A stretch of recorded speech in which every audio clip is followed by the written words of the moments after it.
नमस्कार, IND insight में आपका स्वागत है। मैं हूं आपके साथ मोनिका सिंह। पानी की समस्या को लेकर लोगों में आक्रोश है और कई बार शिकायतें भी की जा चुकी हैं, लेकिन कोई नतीजा नहीं निकलता। पानी के लिए करोड़ों रुपए पानी की तरह बहाए जा रहे हैं, लेकिन कोशिशें बेनतीजा निकली। इसी पर करेंगे चर्चा आईएनडी इनसाइट में जल संकट।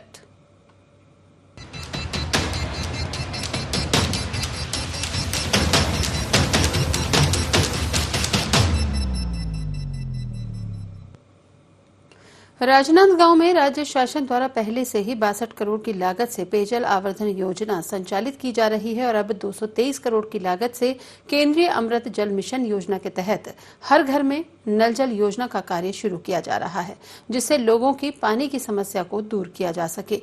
लेकिन कुछ वार्ड आज भी ऐसे हैं जहां पानी की समस्या बनी हुई है और लोग पानी के लिए परेशान हैं। वहीं वार्ड के पार्षद ने इसके लिए नगर निगम अधिकारियों को जिम्मेदार ठहराते हुए आरोप लगाया है कि अधिकारी जानबूझकर वार्ड में पानी की सप्लाई नहीं करा रहे हैं और जल संकट दिखाकर योजनाओं के लिए मिले पैसों का गबन कर रहे हैं।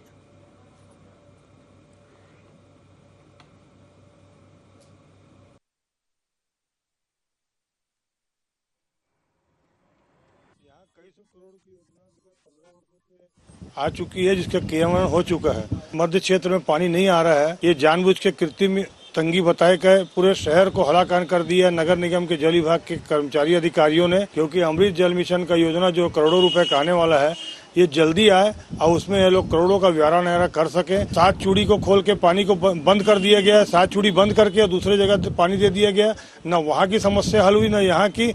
और इस प्रकार का जानबूझ के उद्वेलित कर रहे हैं निगम के अधिकारी, ताकि कोई तो चिल्लाए बोले अमृत मिशन की योजना का 200 करोड़ जो आने वाला है वो जल्दी आए और इनमें लोग भ्रष्टाचार को अंजाम दे सके। नांदगांव का विधायक जो है अपने क्षेत्र के लिए, अपने विकास के लिए बिल्कुल दिशाहीन है।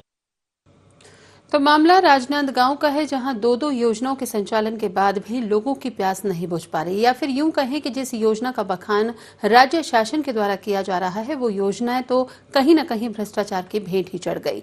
ज्यादा जानकारी के साथ हमारे संवाददाता सूर्यकांत यादव फोन लाइन पर मौजूद हैं।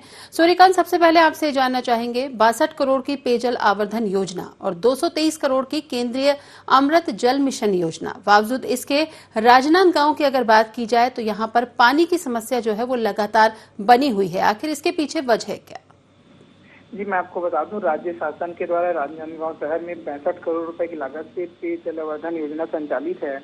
वहीं 223 करोड़ रुपए के तहत केंद्रीय जल मिशन योजना के तहत यहाँ कार्य चल रहा है। फिर भी शहर में पानी की किल्लत की समस्या बनी हुई है।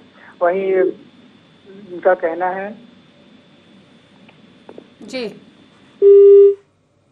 शायद हमारा संपर्क हमारे संवाददाता से टूट गया, तो हम बात कर रहे हैं राजनांदगांव की, जहां पर लगातार दो योजनाएं संचालित की जा रही हैं।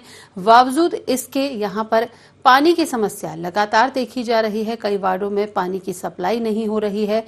इसके चलते अगर यहां पर पार्षदों की बात की जाए तो उनके द्वारा यहां पर नगर निगम के अधिकारियों पर आरोप लगाए जा रहे हैं कि उनके द्वारा यहां पर नल बंद कर दिए जाते हैं, जिसके चलते इन वार्डों में पानी नहीं पहुंच पाता और यहां का जल संकट बताकर के लगातार जो पैसे आवंटित सरकार के द्वारा यहां पर इन योजनाओं के तहत किया गया है उसको गबन किया जा रहा है। तो पूरा मामला राजनांदगांव का, जहां लगातार पानी की किल्लत बनी हुई है, लोग यहां पर परेशान हो रहे हैं। कई वार्डों में यहां पर पानी सप्लाई नहीं किया जा रहा है, जबकि यहां पर दो योजनाएं, पेयजल आवर्धन योजना और केंद्र के अमृत जल मिशन योजना यहां पर संचालित हो रही है। बावजूद इसके करोड़ों रुपए यहां पर सरकार के द्वारा इस योजना के तहत दिए गए हैं और इसके अभी तक कई वार्ड ऐसे हैं जहां पर लगातार पानी की समस्या देखी जा रही है। हमारे साथ स्थानीय निवासी विक्की हमारे साथ जुड़ चुके हैं। विक्की जी, स्वागत है आपका। Thank you. आपसे जानना चाहेंगे, आखिर आपके वार्ड की अगर बात की जाए तो क्या वहां पर आपको पानी सही तरीके से मिल पा रहा है या फिर किसी तरह की समस्या बनी हुई है? नहीं, बिल्कुल नहीं मिल पा रहा मैडम। बहुत दिक्कत हो रही है। अभी भरे गर्मी में पानी की बहुत कमी महसूस हो रही है यहाँ पे जी। और पानी 2 टाइम के बदले एक ही टाइम उपलब्ध हो पा रहा है, वो भी अच्छे से नहीं हो पा रहा है। जी, आखिर इसके पीछे वजह क्या? क्योंकि दो योजनाएं यहाँ पर संचालित हो रही हैं, पेयजल आवर्धन योजना की बात कर लें या अमृत जल मिशन की बात कर लें, दो योजनाएं करोड़ों रुपए की लागत से यहाँ पर संचालित की जा रही हैं। सरकार के द्वारा पैसा भी आ रहा है। आखिर क्या वजह है कि यहाँ पर वो योजनाओं का संचालन सही से नहीं हो पा रहा और उन योजनाओं का फायदा आप जैसे आम जनता को नहीं मिल पा रहा? अब वो तो पता नहीं मैडम, पार्षद जी से बात करने से बोलते हैं कि हो जाएगा, आजकल में दिक्कत दूर हो जाएगी करके, लेकिन अभी तक हो नहीं पा रही है। पार्षद जी से मिले जाके भी तो बोले कि ठीक है 2-3 दिन में निपटाते हैं करके, लेकिन अभी तक कुछ व्यवस्था किए नहीं है अच्छे से। अभी भी बहुत दिक्कत हो रही है पानी की। आपने पार्षद महोदय को अपनी समस्या से अवगत कराया, 1-2 दिन का आश्वासन दिया, क्या उन्होंने निगम में जाकर के अपनी बात को रखा कि आखिर उनके वार्ड में जो है इस तरह की समस्या आ रही है इतने लंबे वक्त से, उसके बावजूद भी इस समस्या का निराकरण नहीं हुआ? कि बात को आगे पहुंचाया जाएगा करके, लेकिन अब वो कंफर्म अपने को पता नहीं है कि निगम में रखे बात नहीं रखे, वो तो बताया नहीं। बोले थे कि जाके मिलेंगे। कितने समय से आपके वार्ड में इसी तरह की समस्या बनी हुई है? जी मैडम, लगातार बनी हुई है समस्या तो। चलिए, बहुत बहुत धन्यवाद विक्की जी हमारे साथ जुड़ने के लिए। हमारे संवाददाता सूर्यकांत फोन लाइन पर मौजूद हैं। सूर्यकांत, आपसे जानना चाहेंगे, जिस तरह से अभी हमारे एक रहवासी से बात हुई, लगातार उनके वार्ड में भी पानी की समस्या बनी हुई है। बात की जाए अगर पार्षद महोदय की, तो उनका ये कहना है कि उन्होंने अपनी समस्या से अवगत कराया पार्षद महोदय को, बावजूद इसके वो समस्या जो है वो जस की तस अभी तक बनी हुई है। जी, मैं आपको बता दूं, पिछले वर्षों से शहरों में, आउटर वार्डों में और खासकर भीतरी वार्डों में ही पानी की समस्या बनी हुई है। शहर में 6 टंकियों का निर्माण कराया जा रहा है, फिर भी इस योजना का लाभ लोगों को नहीं मिल पा रहा है। 23 किलोमीटर पाइपलाइन बिछाई जा रही है, मोहारा में फिल्टर प्लांट लगा हुआ है, फिर भी निगम के कर्मचारी और प्रशासन इस ध्यान नहीं दे रहे। नहीं, आखिर किस बात के लिए ध्यान नहीं दे रहे, यही जानना चाह रहे हैं सूर्यकांत। जब 2 योजनाएं यहाँ पर संचालित की जा रही हैं, करोड़ों रुपए प्रदेश सरकार के द्वारा यहाँ पर दिया जा रहा है, राज्य सरकार के द्वारा, तो आखिर क्या वजह है कि वो योजना जो सही से संचालित होनी चाहिए, जिसका फायदा आम जनता को मिलना चाहिए, वो नहीं मिल पा रहा? क्या निगम के जो अधिकारी हैं उनकी लापरवाही है, या फिर ये कहें कि ये जो योजना है वो पूरी तरह से भ्रष्टाचार की भेंट चढ़ चुकी है? निश्चित तौर पर निगम की लापरवाही सामने आ रही। इस बात से लगातार इस पर कार्रवाई की जानी चाहिए। शहर के भीतरी क्षेत्रों और बाहरी क्षेत्रों में भी पानी की समस्या लगातार बनी हुई है और मुख्यमंत्री के विधानसभा क्षेत्र होने के बावजूद निगम प्रशासन से पूरी तरह से भ्रष्टाचार करते दिख रहे हैं। तो इस संबंध में आपने निगम के अधिकारियों से संपर्क किया, उनसे बात करी कि आखिर यहाँ पर 2 योजनाओं के संचालन के बाद भी राजनांदगांव की अगर बात की जाए तो यहाँ पर पानी की किल्लत आखिर क्यों बनी हुई है? निगम प्रशासन से हमने बात की तो निगम प्रशासन का कहना है कि कार्य लगातार जारी है और समस्याओं का निराकरण किया जा रहा है।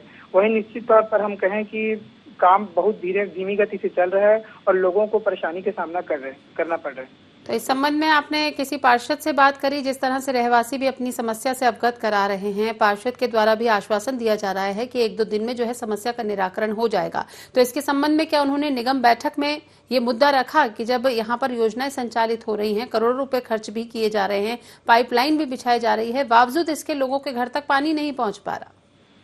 जी, निश्चित तौर पर हमने पार्षदों से बात की। पार्षदों का कहना है कि हमने निगम में इस बात को रखा है और हमारे वार्डों में इस तरह की समस्या बनी हुई है, जिसे दूर करने के लिए निगम द्वारा टैंकरों से पानी भेजा जा रहा है। जी, रोकना चाहेंगे सूर्यकांत आपको। हमारे साथ कुलबीर छाबड़ा जो पार्षद हैं वार्ड नंबर 24 के, वो हमारे साथ जुड़ चुके हैं। कुलबीर जी, स्वागत है आपका। जी कुलबीर जी, आपसे जानना चाहेंगे, आपके वार्ड की अगर स्थिति जानी जाए, पानी की समस्या को जाना जाए, तो क्या स्थिति वर्तमान में बनी हुई है? मेरे वार्ड में पानी की स्थिति पहले ठीक थी जी। अभी इन्होंने जानबूझ के गड़बड़ी करके हमारे वार्ड की पाइपलाइन को काट के दूसरी लाइन में जोड़ दिया जी। सब जगह समस्या बनी हुई है।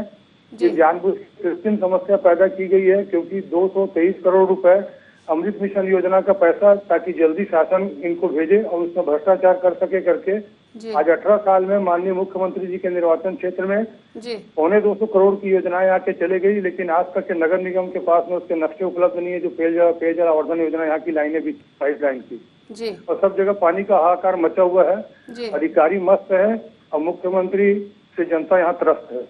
कितने समय से इसी तरह की समस्या ये बनी हुई है कुलबीर जी आपके वार्ड में? मेरे वार्ड में 1.25 महीने पहले करीब पाइपलाइन को जानबूझ के काट के दूसरे वार्ड से जोड़ा गया, जो कि कमिश्नर साहब को कर्मचारी ने बता भी दिया कि साहब मुझे अधिकारी ने निर्देश दिया था करके जी। पर जानबूझ के अधिकारी इस प्रकार कर रहे हैं और कहीं कोई बात नहीं है कि कृत्रिम समस्याएं हैं क्योंकि मैं भी 18 साल से पार्षद हूँ लगातार। मैं यहाँ की भली भांति यहाँ की जनता से जो परेशानी हो रही है और अधिकारी जो काम कर रहे हैं उससे परिचित हूँ, इसलिए मैं आपके सामने रख रहा हूँ बात। कुलबीर जी, ये जानना चाहेंगे आखिर इतने समय से यहाँ पर ये समस्या है, तो आपने निगम बैठक में इस मुद्दे को रखा कि और यार वजह पूछी कि आखिर यहाँ से जो है मेरे यहाँ पर जो अगर पानी की समस्या नहीं थी तो आपने यहाँ से पाइपलाइन काट के दूसरी जगह क्यों जोड़ दी? आखिर क्या वजह है? क्योंकि आम जनता को तो इससे परेशानी हो रही है, जबकि आम जनता के लिए ही ये 2 योजनाएं जो है यहाँ पर संचालित की जा रही हैं। कमिश्नर महोदय के सामने जब मैंने बात रखी, कमिश्नर साहब ने कहा ऊपर का निर्देश था पाइपलाइन काटने के लिए और दूसरी जगह जोड़ने के लिए, जिसको मैंने लिखित रूप में दिया भी है और नाम भी पूछा है कि नाम बताइए किस अधिकारी ने किस नेता ने काटने को कहा है, अन्यथा मैं फिर से आंदोलन करूंगा। जी, तो क्या इसी तरह की स्थिति अन्य वार्डों में भी बनी हुई है या सिर्फ आपकी ही वार्ड की स्थिति इस तरह की है? मेरे अन्य वार्डों में तो बहुत बुरी समस्या बनी हुई है, पानी ही नहीं है और हर बार ये बोलते हैं पानी पहुंचा देंगे कर देंगे, कहीं नहीं कर पा रहे हैं। महापौर मस्ती की पाठशाला में नाचने कूदने में व्यस्त है यहाँ पे और जनता समस्याओं से त्रस्त है। हर जगह समस्या बनी हुई है, आप वार्ड में दौरा करके देख लीजिए, बहुत बुरी स्थिति है मुख्यमंत्री जी के निर्वाचन क्षेत्र में। चलिए, बहुत बहुत धन्यवाद छाबड़ा जी हमारे साथ जुड़ने के लिए। तो देखा आपने राजनांदगांव का क्या हाल है, यहाँ पर 2 योजनाएं संचालित होने के बावजूद भी यहाँ पर लोगों को पानी नहीं मिल पा रहा है और लोग यहाँ पर पानी की समस्या से लगातार जूझ रहे हैं। फिलहाल यहाँ पर लेते हैं एक छोटा सा ब्रेक के बाद चल लौटेंगे।